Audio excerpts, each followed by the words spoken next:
There's a man by the name of Captain William Swenson who recently was awarded the Congressional Medal of Honor for his actions on September 8th, 2009. On that day, a column of American and Afghan troops were making their way through a part of Afghanistan to help protect a group of government officials, a group of Afghan government officials who'd be meeting with some local village elders. The column came under ambush and was surrounded on three sides. And amongst many other things, Captain Swenson was recognized for running into live fire to rescue the wounded and pull out the dead. One of the people he rescued was a sergeant, and he and a comrade were making their way to a medevac helicopter. And what was remarkable about this day is, by sheer coincidence, one of the medevac medics happened to have a GoPro camera on his helmet and captured the whole scene on camera. It shows Captain Swenson and his comrade bringing this wounded soldier who'd received a gunshot to the neck. They put him in the helicopter, and then you see Captain Swenson bend over and give him a kiss before he turns around to rescue more. I saw this, and I thought to myself, where do people like that come from? What is that? That is some deep, deep emotion when you would want to do that. There's a love there. And I want to know, why is it that I don't have people that I work with like that? You know, in the military, they give medals to people who are willing to sacrifice themselves so that others may gain. In business, we give bonuses to people who are willing to sacrifice others so that we may gain. Yeah, back. Right? So I asked myself, where do people like this come from? And my initial conclusion was that they're just better people. That's why they're attracted to the military. These better people are attracted to this concept of service. But that's completely wrong. What I learned is that it's the environment. And if you get the environment right, every single one of us has the capacity to do these remarkable things, and more importantly, others have that capacity too. I've had the great honor of getting to meet some of these who we would call heroes, who've put themselves and put their lives at risk to save others.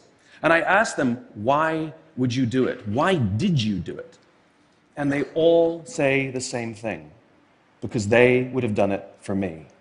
It's this deep sense of trust and cooperation. So trust and cooperation are really important here. The problem with concepts of trust and cooperation is that they are feelings. They're not instructions. I can't simply say to you, trust me, and you will. I can't simply instruct two people to cooperate, and they will. It's not how it works. It's a feeling.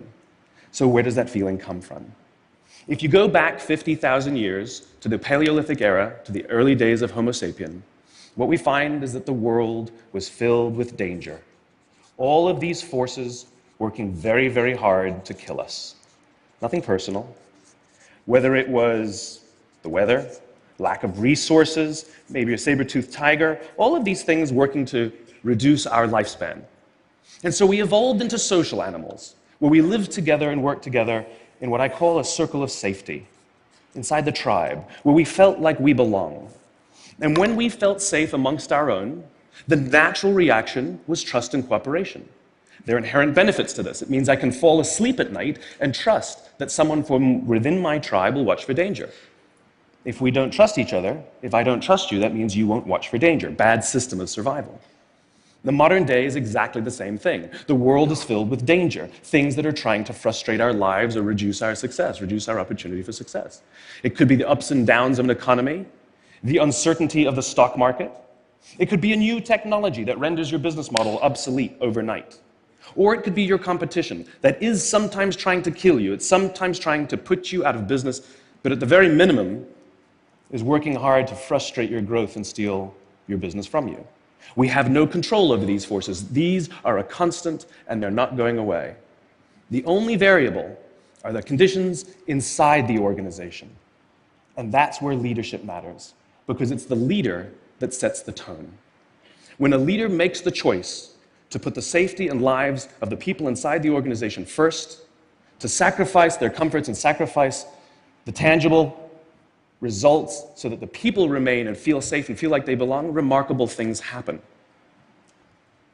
I was flying on a trip, and I was witness to an incident where a passenger attempted to board before their number was called. And I watched the gate agent treat this man like he had broken the law, like a criminal. He was yelled at for attempting to board one group too soon. So I said something. I said, why do you have to treat us like cattle? Why can't you treat us like human beings? And this is exactly what she said to me. She said, "Sir, if I don't follow the rules, I could get in trouble or lose my job."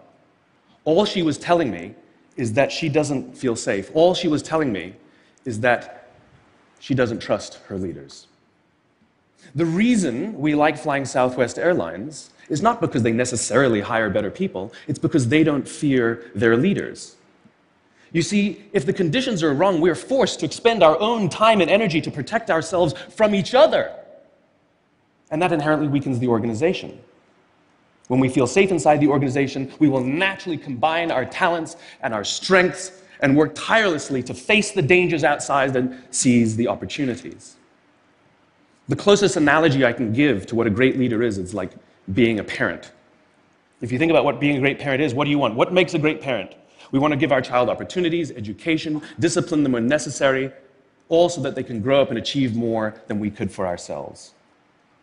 Great leaders want exactly the same thing. They want to provide their people opportunity, education, discipline when necessary, build their self-confidence, give them the opportunity to try and fail, all so that they could achieve more than we could ever imagine for ourselves.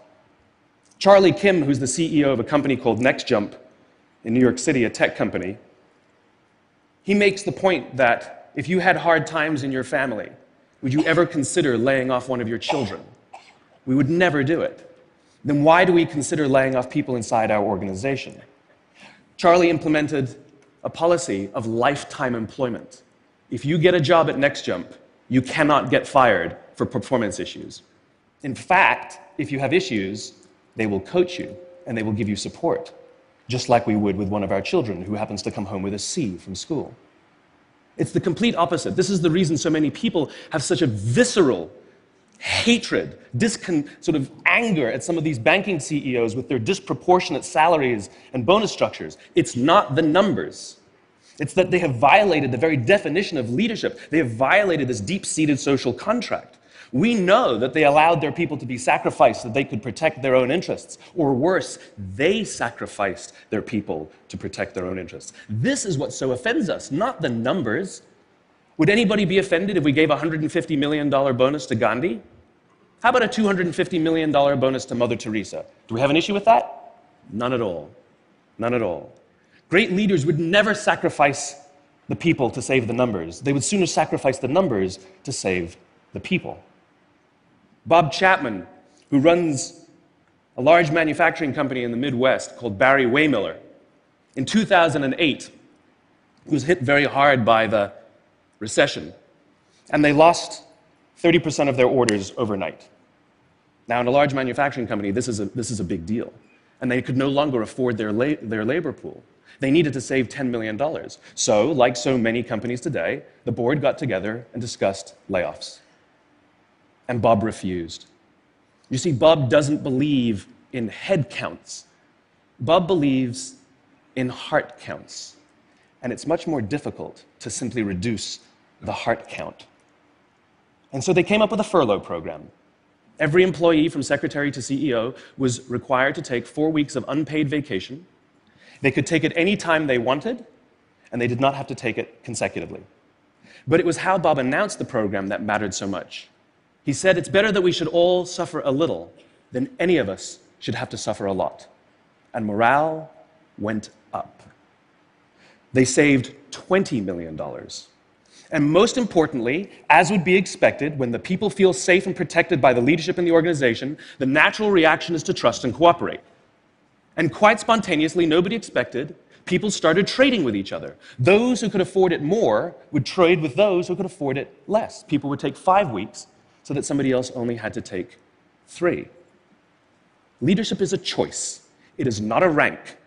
I know many people at the senior-most levels of organizations who are absolutely not leaders. They are authorities, and we do what they say because they have authority over us, but we would not follow them. And I know many people who are at the bottoms of organizations who have no authority, and they are absolutely leaders. And this is because they have chosen to look after the person to the left of them, and they have chosen to look after the person to the right of them. This is what a leader is. I heard a story of some Marines who were out in theater, and as is the Marine custom, the officer ate last, and he let his men eat first. And when they were done, there was no food left for him. And when they went back out in the field, his men brought him some of their food so that he may eat. Because that's what happens. We call them leaders because they go first. We call them leaders because they take the risk before anybody else does. We call them leaders because they will choose to sacrifice so that their people may be safe and protected, and so their people may gain. And when we do, the natural response is that our people will sacrifice for us. They will give us their blood and sweat and tears to see that their leader's vision comes to life. And when we ask them, why would you do that? Why would you give your blood and sweat and tears for that person? They all say the same thing. Because they would have done it for me.